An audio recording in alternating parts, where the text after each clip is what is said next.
This happened to me in 2017, in southern Oregon. I was 29, newly single, and not by choice. My girlfriend of 5 years had left me out of the blue. No big blowout fight. No betrayal. Just one day she told me she didn't love me anymore, packed her things and left. I'd never felt that kind of silence before, not just around me, in me. So I did what I've always done when I needed to clear my head. I disappeared into the woods. I'd gone hiking and camping all my life, mostly with my dad when I was younger. He was a forest surveyor, maps, terrain logs, wildlife studies. He used to say, "The woods are honest. The trees don't lie to you." Maybe that's what I needed then.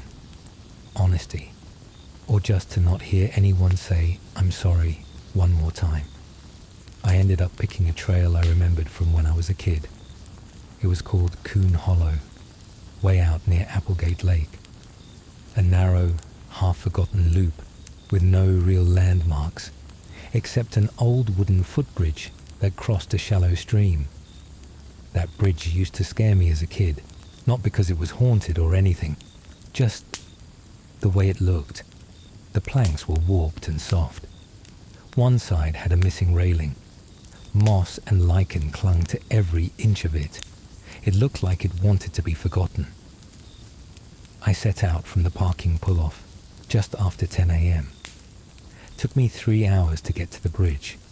I remembered the exact turn in the trail where the trees started thinning out and the smell of water hit you before you even saw it.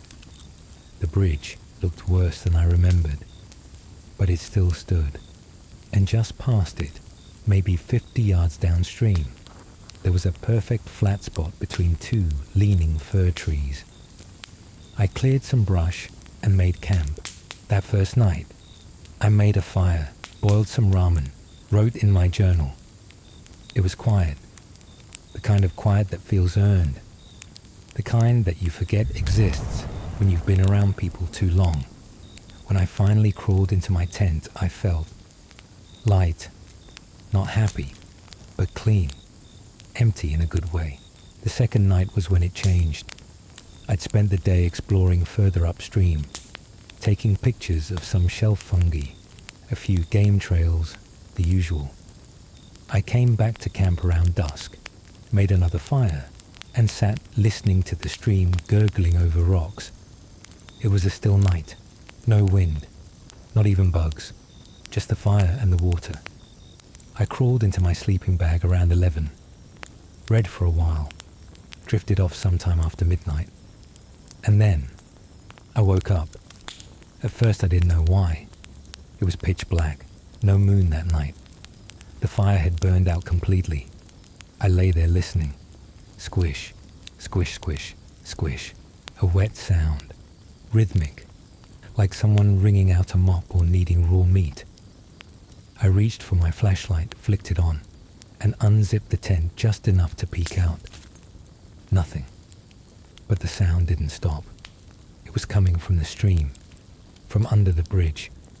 I slid out of the tent slowly. I don't know why. Maybe I thought I'd find a wounded animal or something. The air smelled wrong, like rot. Not fresh, woodsy decay, but chemical, acrid. The kind of stench that sticks to your clothes.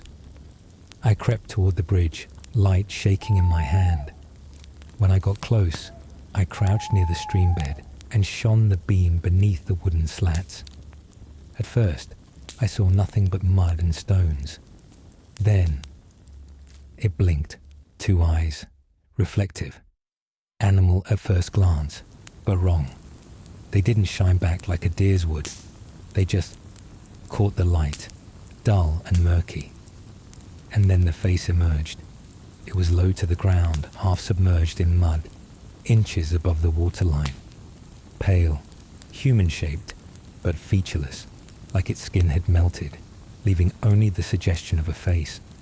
It stared straight at me, not moving, just writhing, like it was massaging the mud with its limbs, or maybe swimming in place. Arms, legs, I couldn't tell. I didn't scream. I couldn't scream. I stumbled back, slipped on a wet rock, dropped the flashlight. Everything went dark. When I scrambled to find it again and flicked it back on, the space beneath the bridge was empty. No eyes, no mud trails, nothing. But the bridge creaked, not from above, from beneath. And the squelching came back, louder, faster, like it was coming toward me. I ran. Didn't grab my pack, didn't look back. I ran 1.5 miles in the dark, tripping, crashing through low branches, flashlight bobbing like a metronome. I found a ditch along the trail, half hidden by ferns, and crouched there, shivering, knife in my hand. I don't know how long I waited. An hour, 2. At some point, I must have passed out, because when I opened my eyes again, the forest was tinted blue with early dawn. I went back because I had to, not because I wanted answers, not because I was brave, because my wallet and keys were in my backpack, and my phone. And I didn't want to walk 12 miles back through the woods with nothing but a knife and half a flashlight. I returned cautiously. Every few steps I stopped and listened, but nothing followed. Nothing moved. When I reached the clearing, my tent was intact. My pack was untouched. The firing was cold. The stream gurgled like always. But something had changed. The mud around the bridge had been disturbed. Dragged, really. Long, uneven grooves, like someone had clawed through it using their elbows. And beneath the bridge, something was carved into the support beams. Symbols, dozens of them, not words, not letters, just spirals, rough, scratched into the wood, all spiraling downward, all pointing to the same place. A deep crack between 2 stones at the base of the bridge, where the water disappeared into shadow. I packed quickly, didn't stop to eat, didn't stop to think. I didn't tell anyone for weeks. Then one night, drunk with an old friend, I tried. I told her everything. She laughed at first. Then when she realized I was serious, she said maybe I'd had a psychotic break. That grief can do that. That being alone in the woods isn't always healing. Sometimes it's dangerous. I agreed. I told her she was probably right. But that night, I dreamed of the squelching again. And in the dream, I didn't run. I stood still, and it crawled out from beneath the bridge. Full-bodied this time. No longer submerged. It was thin and slick, like something birthed from the earth itself. Its arms were too long. Its knees bent backward. It didn't walk. It slid, over the stones, toward me. And just before it reached me, it whispered a word I didn't understand, a sound like bone on bone, and everything turned black. I've never gone back to Elk Hollow, but I looked it up again recently. It doesn't appear on most maps anymore. The trail's been overgrown, but there are message board threads, backpacking forums, people sharing rumors. Things like, did anyone else hear the slapping noise near Applegate? Found strange symbols carved into a tree near a collapsed bridge. Something followed us down the trail. We heard it breathing. And one post, anonymous, barely a sentence long, that still makes me sick to remember.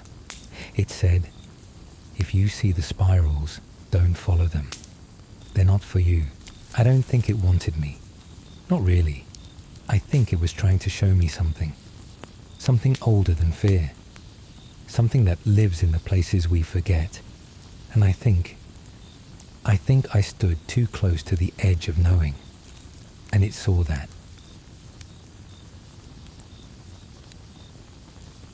This happened in late spring of 2019. I remember the time clearly because it was the first solo backpacking trip I'd ever taken, and I was determined to do it right.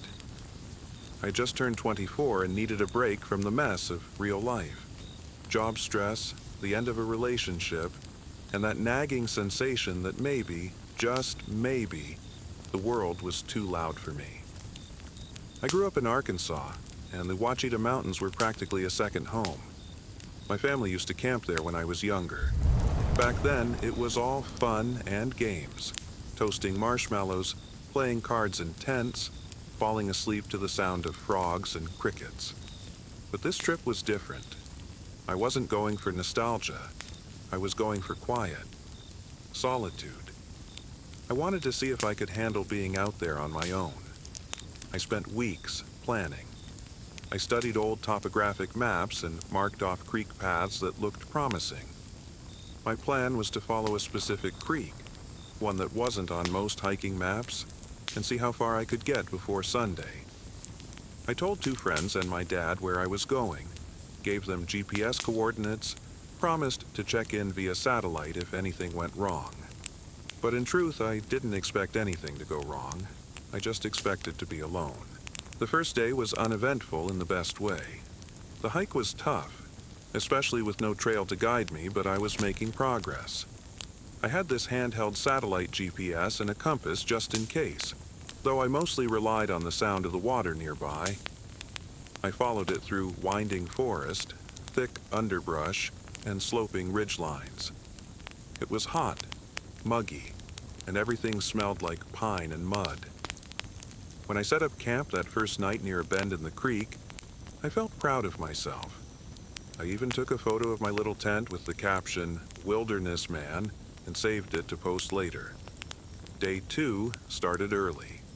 I broke down camp around 7, boiled some instant coffee, and headed deeper into the woods. The terrain got a little harder, less mossy, more rocky. The creek narrowed until it was just a trickle, but I kept following it anyway. That was when I found the clearing. It was just after noon when I stumbled into it. One minute I was pushing past thick ferns and briars, and the next I was standing in an open space about 20, maybe 30 feet across, perfectly circular. The ground was packed dirt and a thin layer of dead leaves. No grass, no underbrush, just this round patch of forest floor like someone had carefully swept it clean. At first I figured it must be a dried-up pond, maybe a seasonal one, but the trees formed this unnaturally even ring around it, and the way the ground dipped, it wasn't quite right. No stones or shells, no mud, just empty. I dropped my pack at the edge of the clearing and sat down for lunch. Tuna and crackers. Warm water.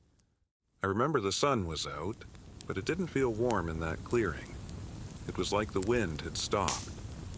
That's when I noticed it.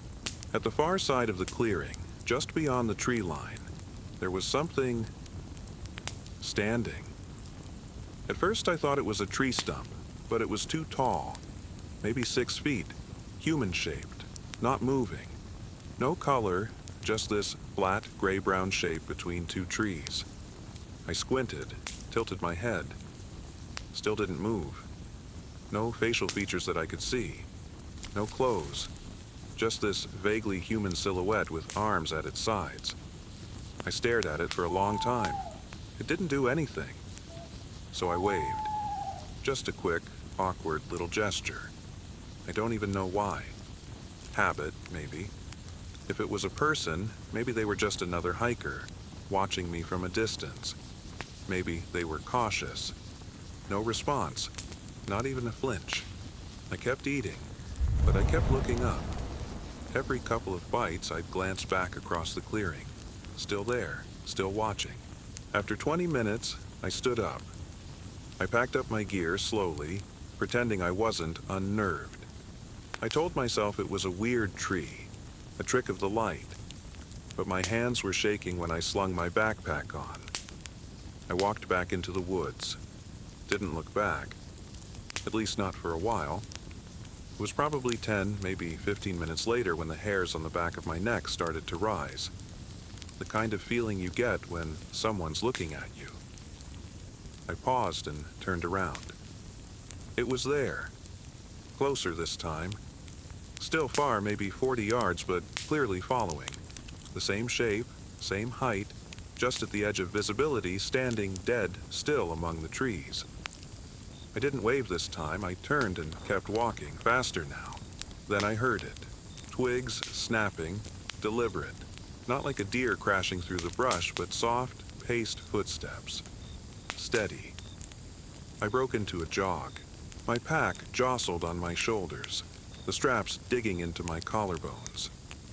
I kept checking behind me, but saw nothing. Still, I could hear it. Sometimes closer, sometimes farther, but never gone. I ran until I couldn't anymore. Eventually, I came to a rocky ridge. It overlooked a narrow valley, and I recognized it from the map. There was an old service road nearby, maybe a mile down the slope. I was tempted to go straight down, but it was steep, and I didn't want to risk injury. So I stopped, turned around. Nothing. No movement. No sounds. Just the forest. I waited for 10 minutes, maybe longer. My breathing slowed. The birds returned. It was like whatever had been behind me had vanished. That night, I set up camp right next to the service road on a gravel patch. I didn't bother hiking farther.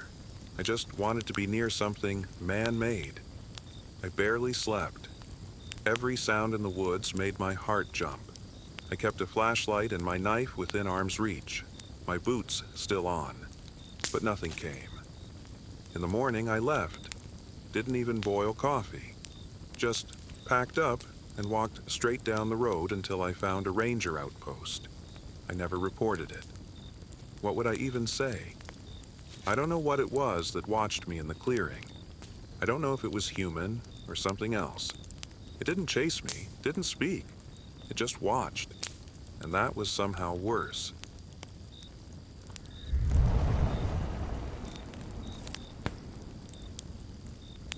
I took the job because it sounded like peace. Seasonal fire lookout, Elk Hollow Station, western Montana. I didn't care how remote it was. In fact, that was kind of the point. After burning out in a tech job that kept me tethered to a screen 70 hours a week, I needed a hard reset. The kind of silence you could only find at altitude. The Forest Service cabin was simple. One room, 10 feet off the ground, up on thick stills to keep animals out. It had a cot, a desk, a propane stove with 2 burners, and a solar battery that charged my tiny radio and a handheld flashlight. No plumbing, no cell signal, and absolutely no one else for miles.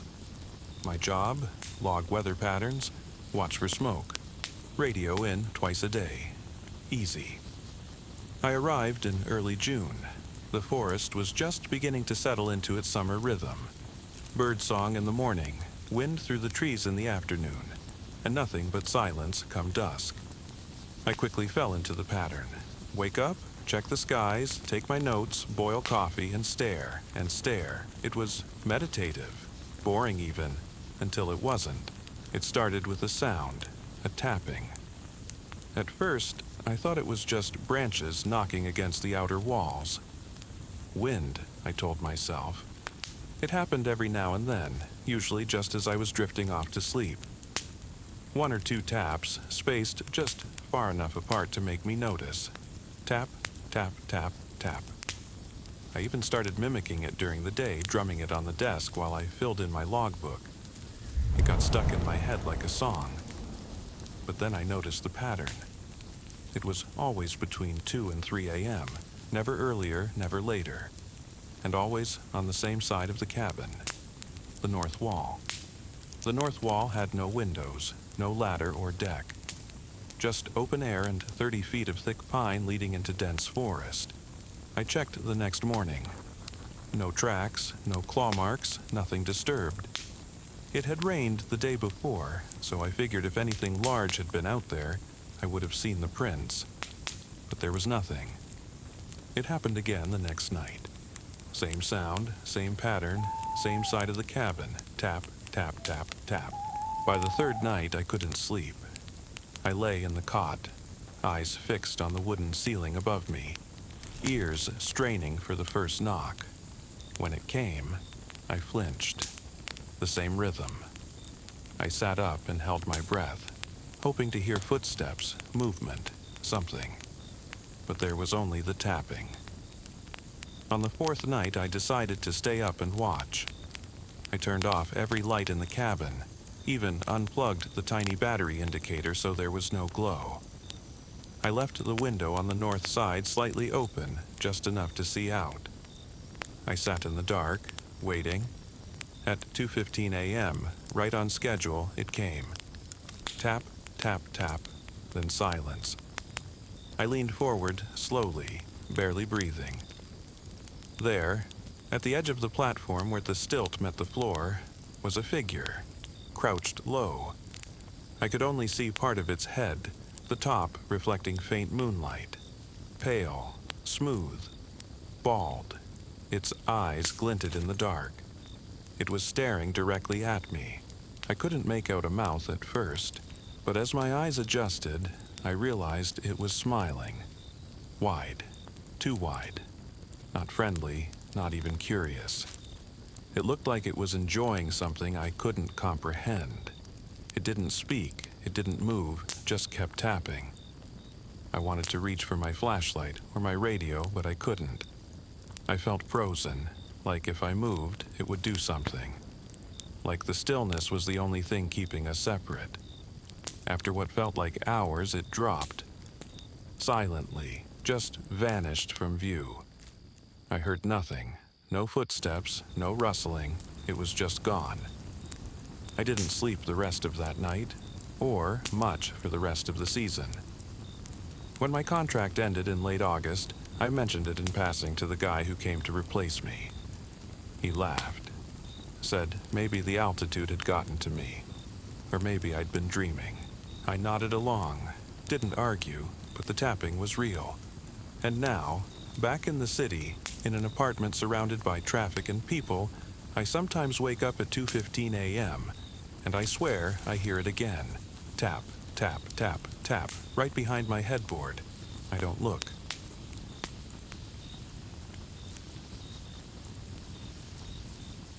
The reason we chose that stretch of the Cascades was simple. It was off-grid. My cousin Josh and I had both hit a point in our lives where the noise was too loud. Phones, deadlines, apps buzzing like mosquitoes around our brains. We needed quiet. Real quiet. The kind you only find where the trail disappears and GPS turns useless. Josh, being a biologist, had a particular fondness for regions that didn't show up on all trails. So, we picked a sliver of unmaintained forest between two known parks. No name, no trailhead, just trees. We packed light, tents, dehydrated meals, iodine tablets for the water, and a small fire starter kit. No firearms, no satellite beacon, just a printed map and the goal of a week-long detox. The first night we pitched camp by a creek. The place was almost too serene. No litter, no axe marks on the trees, not even signs of old fires. It was like no one had been there for years, or ever. The second night, we found a ridge that overlooked a small basin. Lush, green, dotted with late spring wildflowers. It looked like something out of a postcard, and I remember joking that it was the kind of place someone would want to disappear in. Josh didn't laugh. We set up camp as the sun began to dip. There was still enough light to cook by fire. We boiled some rice and rehydrated lentils. Josh was poking around nearby, flipping stones and naming fungi when he froze. "Hey," he said, "you see that?"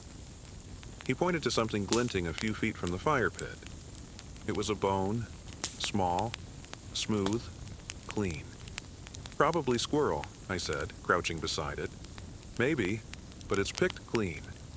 Not a speck of tissue." We didn't think much of it until we found another. Then another. Not in a pile. In a line. Tiny bones. Each spaced maybe a foot apart, forming a trail that snaked away from the fire pit and disappeared into the woods. Josh, of course, was intrigued. He started collecting them, brushing off dirt, squinting at each one like they were clues. "Could be a weasel's kill cache," he mumbled. "But this pattern is weird." I didn't like it. The woods had gone quiet. No birds, no crickets, just the sound of the fire popping behind me. That night, I couldn't sleep. At some point past midnight, I needed to pee. I slipped out of the tent quietly, not wanting to wake Josh. The bones were gone. I stood there for a full minute trying to convince myself I'd misremembered their placement. But the rocks where they had lain were bare. I crouched and whispered into the tent. "Josh." He stirred. "Yeah? Did you move the bones?" Long pause. "What?" "The bones. They're gone." He sat up. I could hear the sleeping bag shift. "No, I left them by the fire." We both stepped out and looked. Nothing. Not even disturbed leaves, and then we saw them, footprints, around the tent, bare, human, small, like a child's. But there were no children out here, no people at all. The bones hadn't scattered, they'd been taken, collected. That was enough for me. We packed before dawn. Threw everything into our bags haphazardly. Skipped breakfast. Josh didn't argue. He looked pale, silent in a way I hadn't seen before. We hiked back toward the car, retracing our steps from memory since there was no marked path. It was hours before the sun even fully rose. The woods stayed unnervingly quiet. Around midday, we stopped for a break. That's when we noticed Josh's backpack was lighter than it should have been. He swore he'd packed everything. We opened it. His clothes were there, his camp stove. But his notebook, his food, and his small field kit were missing. The zipper wasn't broken, the pack wasn't torn. It looked rifled through. Carefully. We kept going. Faster now. An hour later, we found his field kit. It was placed in the center of the trail, neatly, like it had been returned. Beside it, a bone, one of the same ones from last night. I recognized the little notch in the side. A perfect match. We didn't speak, just kept moving. That night, we didn't make camp. We walked until our legs burned and didn't stop until we saw the road. Neither of us has talked about it since. But sometimes, I find small bones on my porch, clean, placed, always in a line.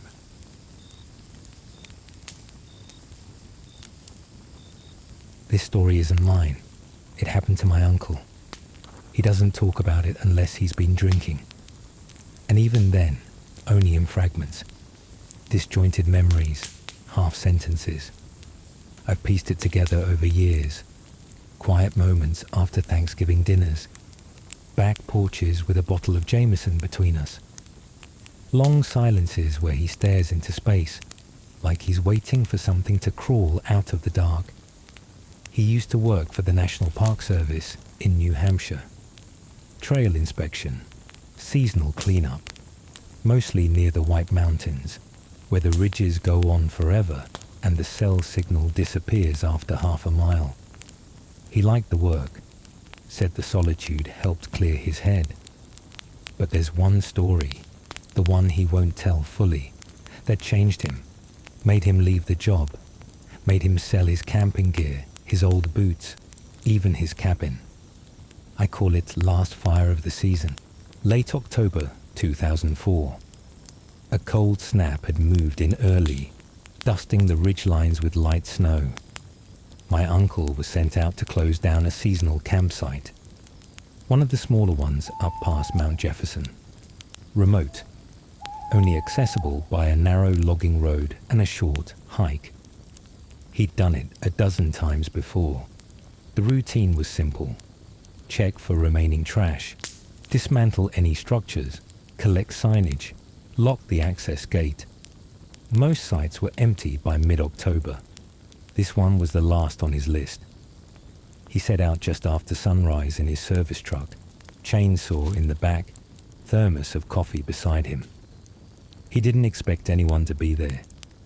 But when he arrived, something was wrong. The site was nestled in a hollow between two ridges, surrounded by tall red pines. Snow clung to the branches like powder. The fire pits were old metal rings embedded in the ground, rusted, unused for years. Except one of them had smoke. He smelled it before he saw it. That unmistakable scent, not just wood burning, but fresh wood, green bark curling under flame. He rounded the bend, and there it was, a fire, still burning, small but alive. Orange tongues licking at stacked logs.